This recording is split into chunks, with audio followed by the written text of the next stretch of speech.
Ay, mega love shout out mga kakabsat. Nakakon pala tayo, nakamute. Nako po mga kakabsat. Diyos ko Lord, eto merong sinasabi si Sir Bad mga kakabsat. Aimee Chavit na lockout. Hindi pa napasok sa venue ng subcommittee hearing. Di sumipot ang alin. Nako Sir Bad. Halos magkakakonect yung topic. Pakinggan lang natin yung version ni Sir Bad.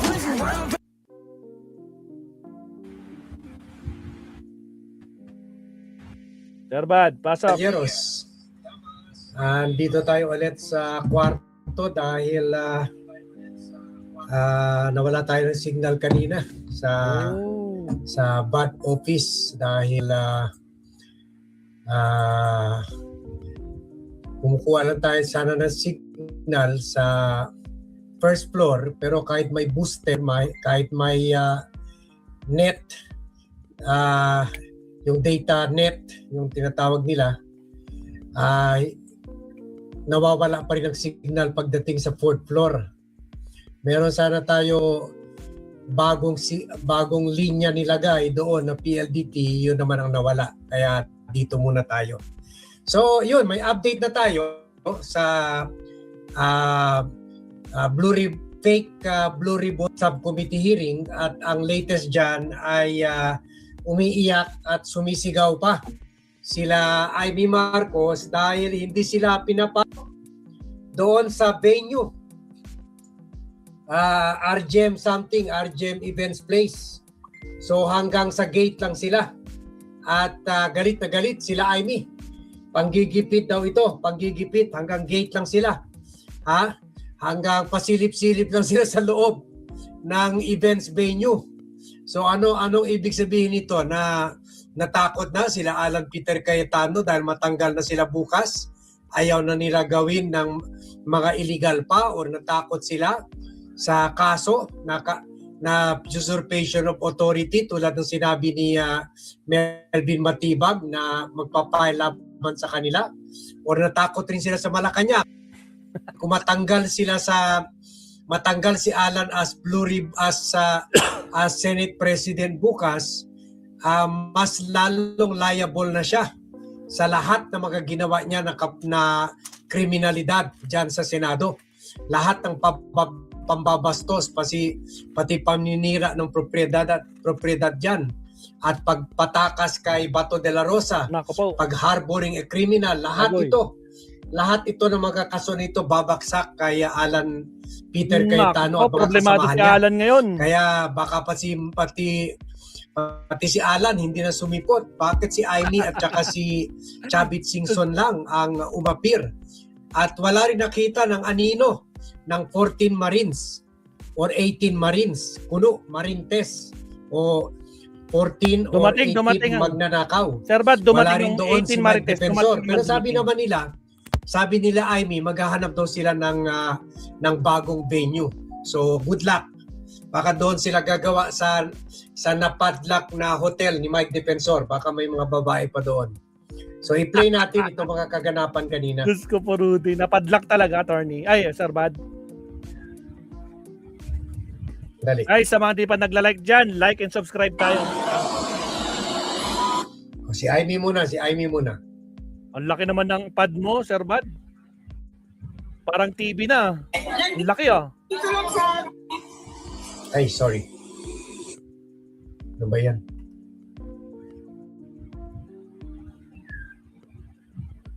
Hindi na kami pinapapasok. Bakit mo kaya, Senator?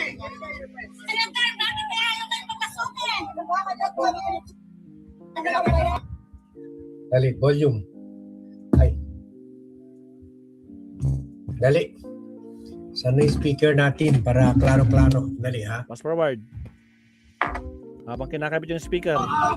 Nandito lang sa gilid. Hindi nga kami pinapapasok. Bakit mo kaya, Senator? Senator, bakit kaya ayaw kayo papasukin?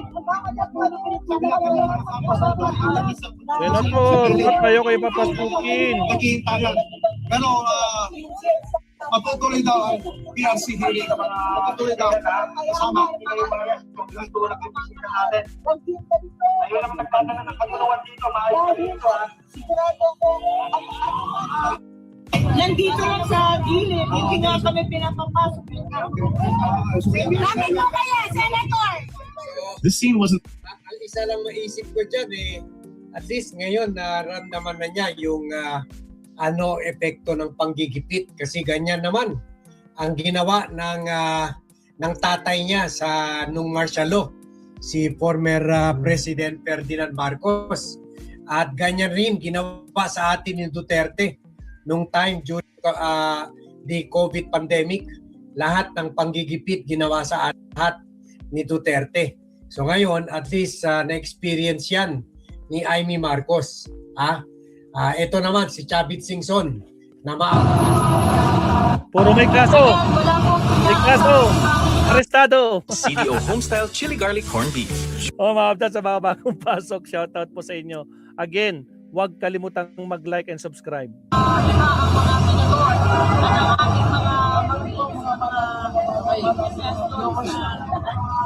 Manong Chavit! Tayo 9:30 ng umaga at ito yung sitwasyon ngayon dito sa EDSA. No? Dumating nga si Manong Chavit at sabi niya isa siya sa mga magsasalita sa magaganap na hearing dito sa ikalawang BRC hearing po. BRC hearing daw.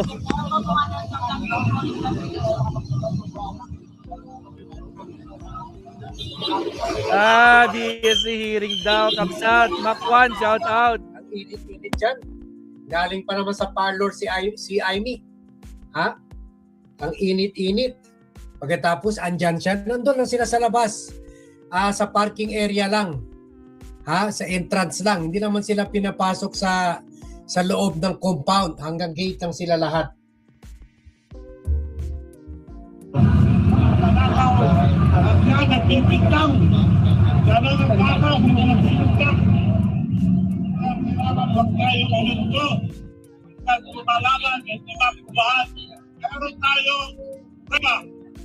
Meron pinagtatakipan nila ang ba nagtatakip sa buwan.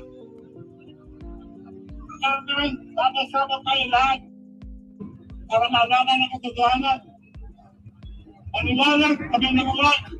Bakit nagpulang-pulang na tutong mga kabakan natin? Mga senador, mga opisyalis, pinapagalitan tayo ng susumbong. Kaya sabi makita sa pagtanakaw sila mga pinagdang. Paniwalag ang mastermind dito, si Martin Juarez at Marcos, anak na.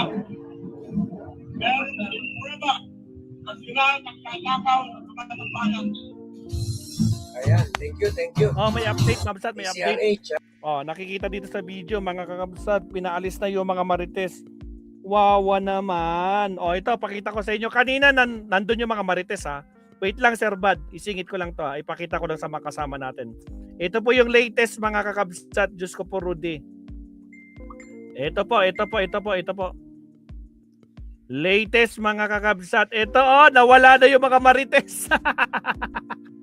Nakaupo sila kanina dito, ngayon wala na. Saklap. Nawala sila. SMNI, baka naman. Nasaan nyo? Bakit naging upuan na lang? Asan na yung mga marites nyo dyan? Diyos ko po, Rudy, burado, mga kakabsat. Nawala na. Kanina nakaupo sila dito, ngayon wala na, Wala na talaga. Wala na. Tapos na. Tapos na, sayang. Sayang ang event place, sayang, pera pa din man yan, yung bayad dyan sa event place, Diyos ko Lord, wala na. Tapos na, Mabsat. Okay, balik tayo kay Sir Bad. Kanina, nandun yung mga marites. Yung mga marites nandun sila, nakapasok sila. Pero balik muna tayo kay Sir Bad. Sir Bad, pasok. Meron tayo video nakita na yun, hindi sila pinapapasok sa Pass forward. Pahiya sila. So ngayon, andali. Ulongges, shout out. Meron Hinggil sa flood control. Kahit pa paano pilitin natin sa mapayapa at maayos na pamamaraan. Huwag yung ganito huwag yung panggigipit. Dahil sigurado ako, anuman panggigipit ang gawin, lalabas at lalabas ang katotohanan. Panggigipit na naman daw, sabi ni Babalo. Ang testigo, hinggil sa flood control. Kahit pa paano pilitin natin sa mapayapang, maayos Gusto po, na Rudy. pamamaraan. Huwag yung ganito, huwag yung panggigipit. Agoy, panggigipit Sigurado daw. ako, ano lalabas ang katotohanan. Agoy. Kaya formate ang testigo, hinggil sa flood control. Sayang, Ang testigo, hinggil sa flood control. Kahit pa paano pilitin natin sa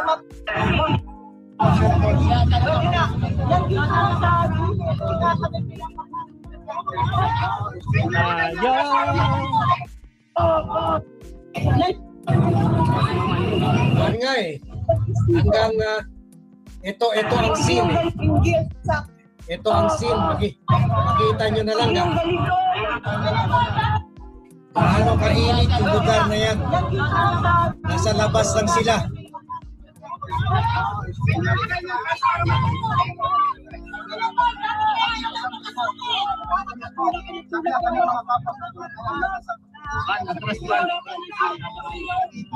Pero patuloy daw. Patuloy daw. Wala na. Nagkakagulo na sila, Pulongges, Makwan. Wala na. Marcelo Olarma. Marcelo Olarma. Buti rin naman, may nagpapayog sa kanya. Pero ang init-init dyan. Yung galing ka sa aircon ng kotse mo, pagkatapos lalabas ka ng ganyan, ang init-init, galing ka pa naman sa parlor, sayang. Ano ba tawag dyan? Yung perm ba yan? Yung nilalagay para parang itsura, parang si para poset yung buhok mo.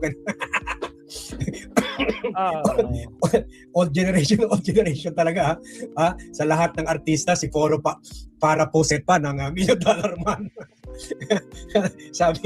Sabi siguro ng mga young generation, ano sinasabi ni Bat? Sino para poset na yan?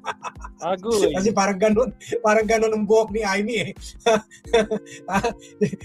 Sabi, siguro kung nanonood yung gumawa sa kanya sa parlor, na nasayang sa trabaho niya, pinaganda pa naman niya.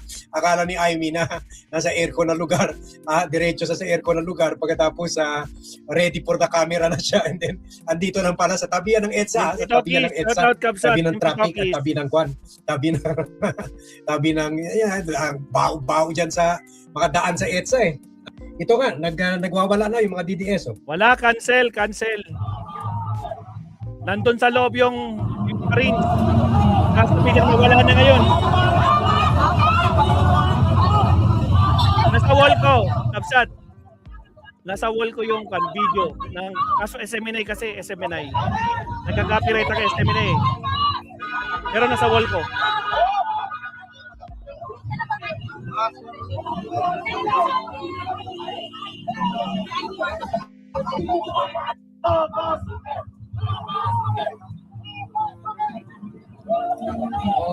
Sumisigaw na, Magandang araw mga kabayan, nandito tayo. Magandang araw mga kabayan, papasukin. Pero siguro mga 20 lang sila. nandito tayo Mas sa marami pa mga vlogger at media naroon. So pakinggan natin yung update doon sa lugar na yun. gate ng Magandang araw mga kabayan, nandito tayo sa gate ng supposed to be ay magiging venue ng pagdinig ng Senate Blue Ribbon Committee sa pangunguna po ng Gatchalian o ng grupo ni Senator Alan Peter Cayetano. Pero sa ating paghihintay kanina, nakita natin na dumating na po si former Ilocos.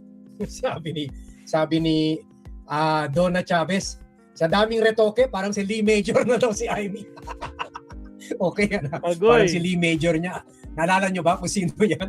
Ha? Kung kilala nyo yan, alam nyo na anong generation kayo. Ha? Governor Chavit Singson, pero hindi siya pinapasok. Sumilip lamang siya dito sa gate. At nakita na rin natin si Senator Ivy Marcos, yun din ang nangyari, no? Sumilip lang din siya at pagkatapos ay umalis. Batay sa atin pong nakuhang Sumilip lang tapos umalis na kasi hindi pinapasok. Ay, Diyos ko po, Rudy. Lalo na si Chavit. Ilang taon na yan? 80 plus. Pero 80 plus ba o 70 plus?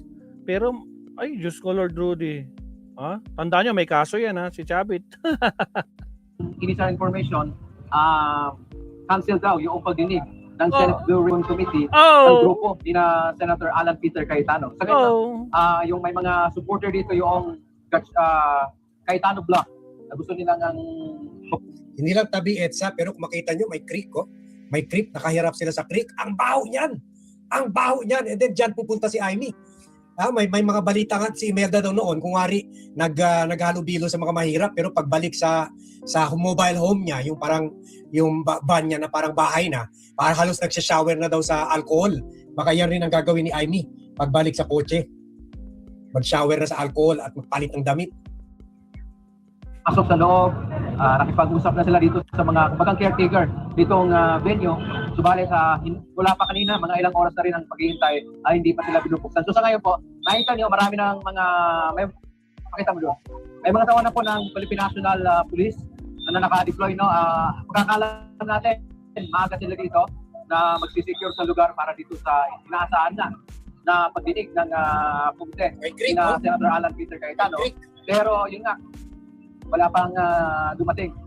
Wala nang darating. Ng mga resource person dito, yung mga sinasabi nga nilang mga batmen. Mga marites. Yung 18 mga, sabi nila ay mga former na mga militar, meron doong ex-Marines, meron din member ng Philippine Army. So, tabayan na lang po natin kung anong mangyayari, kung matutuloy ba talaga yung nakaschedule na supposed to be pagdinig ng Senate Blue Ribbon Committee ngayong araw.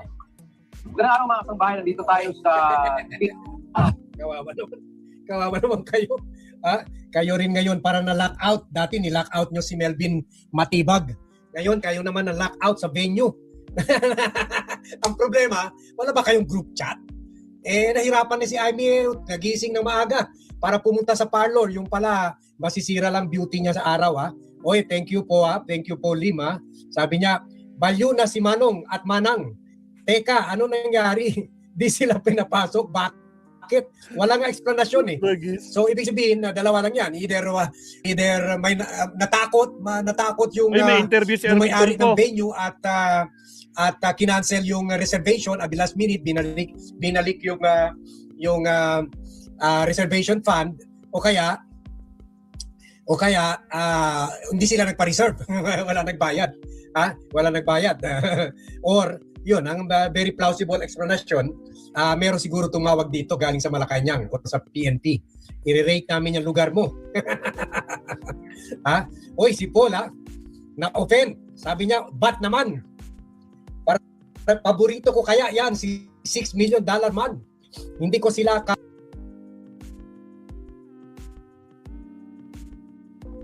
yan mga kabsat, na lockdown sila, no. Hindi po pinapasok si Amy tsaka si Chavit na talagang kwan na mabsat. Nako po. Tapos may nakalive pa rin naman ang Net 25 mabsat, no. Kaso nga lang wala na yung mga kwan. Wala na yung mga maleta boys. Hindi natin alam kung nagkwan lang sila, nag-lunch break lang ba sila or what. Pero walang tao mga kabsat. Malay natin may milagrong mangyari kasi naglabas na ng statement yung venue mismo na ayaw nila, no? Hindi po sila kinancel na nila, Diyos ko Lord Rudy. O siya, puntahan na natin si Erwin Tulfo, kaka-interview lang, ano? Ito yung totoong Blue Ribbon. Kausapin natin. Pakinggan natin si Erwin Tulfo. Again, sa mga bagong pasok, shout out sa inyong lahat. Huwag kalimutan mag-like, subscribe. Paki-subscribe din si Tokis, mga kakabsat, no? Gawin na natin 100,000 yan. Alright, countdown tayo. Here we go.